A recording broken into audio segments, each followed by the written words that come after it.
Hello guys, welcome to my channel. My name is Ola Phillips. I am a website developer and I'm also a programmer.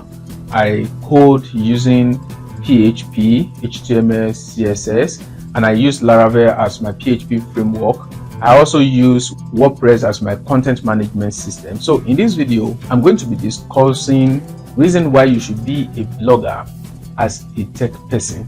Now, for those of you that write full stack coding using PHP, using JavaScript, and don't know how to use any content management system like Joomla, like WordPress, I'm going to tell you what to do at the end of this video to make it easy for you, because sometimes when you have to do full stack coding the back end and the front end, it may be overwhelming. So sometimes if you are not paid for it, you may not want to do it. So when you want to create a blog for yourself, you may find it somehow difficult because you need to create the back end and create the front end also.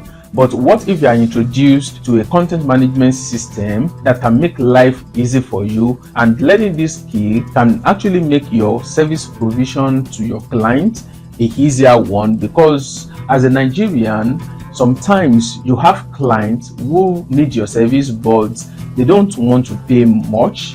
So if you are a full stack programmer, you don't want to accept such gig because, for instance, someone pricing an e-commerce website for like 300,000 naira, it's somehow it is worth. If you are a full stack programmer, you don't want to take up such gig.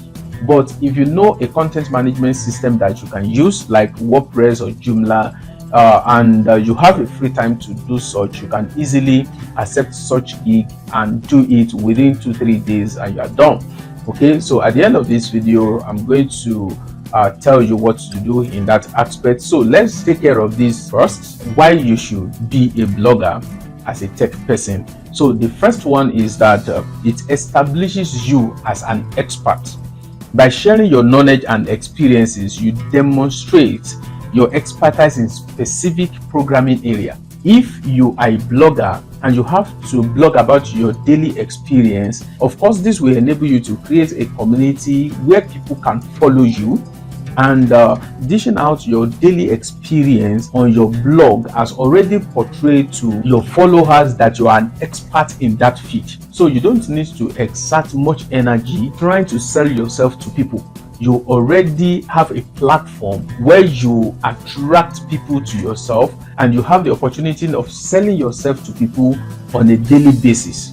Now, the advantage to this is that you may not really know how far you can go, because your blog is on the internet and it is reachable to everybody on the internet. That simply means you are not limited to any region. Anybody can search and come across your blog, and with the way you craft your words on your blog, it can actually show how good you are in your feed. So let's move to the number 2, why you should be a blogger as a tech person. It improves your communication skill. Now, there are things you have to do when you are coding.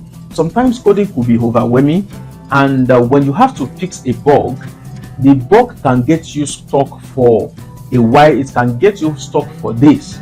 And one of the things you have to master doing as a techie person is that once you are able to solve a problem, you are not supposed to move forward until you come back to that problem and check how you were able to resolve that problem. Now, if you are not accountable to anybody, like you are not blogging about your experience, the excitement that comes from being able to debug your bug might likely not make you to go back to the process you took while solving that problem.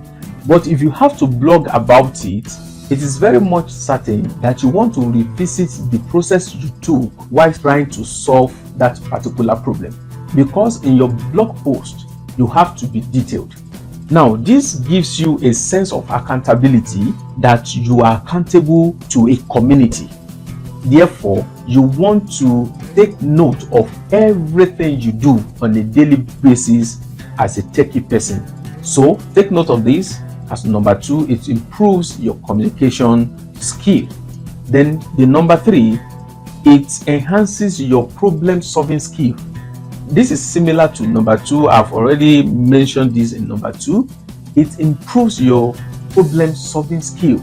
You pay attention to details, because if you are not accountable to a community, there's tendency that when you solve a problem, you don't revisit the process of solving that problem, and tomorrow you forget how you solve that problem, and whenever you encounter that problem again, you are made to start all over again.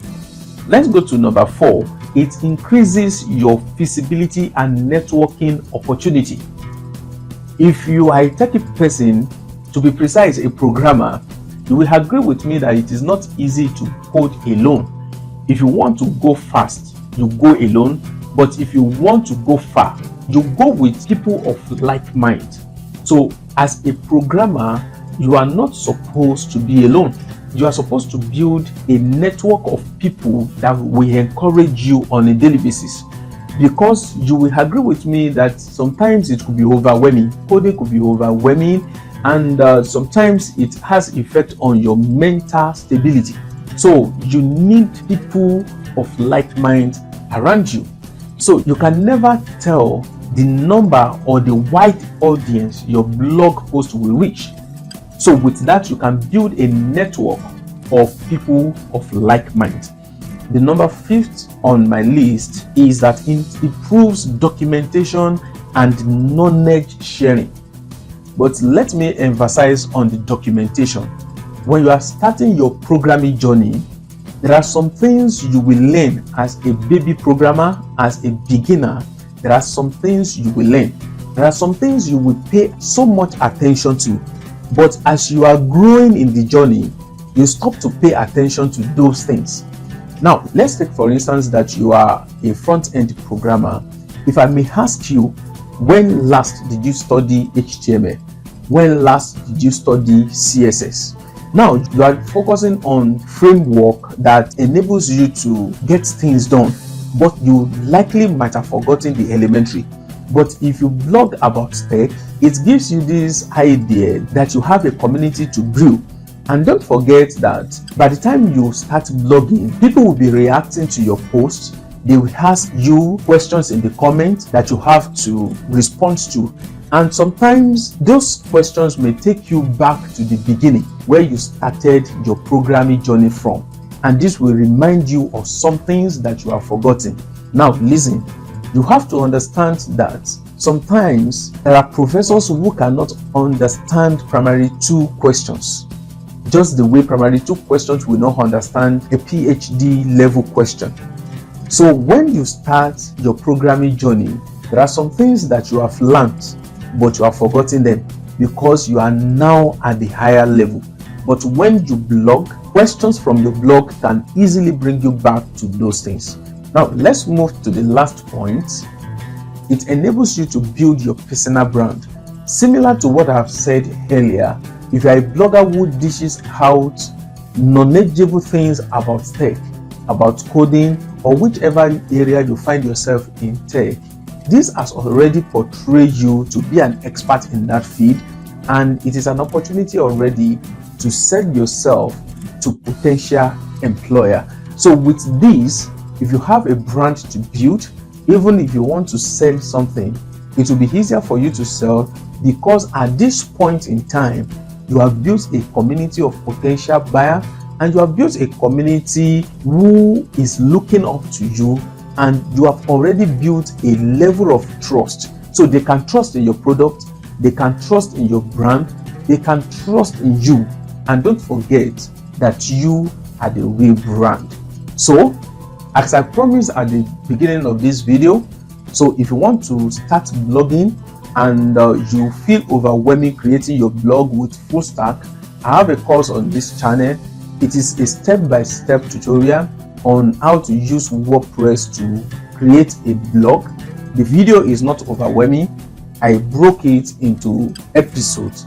You can click on my picture on this channel below this video, or you can click on the title of the channel. It will take you to the channel homepage. Then click on the playlist. Then you can see the playlist on WordPress. I hope to see you in my next video. If you have not subscribed, please subscribe to this channel, turn on notification bell, And if you have any question, drop it in the comment section. And if you want me to discuss further on any topic, you can also drop it in the comment section. All right, I will see you in my next video.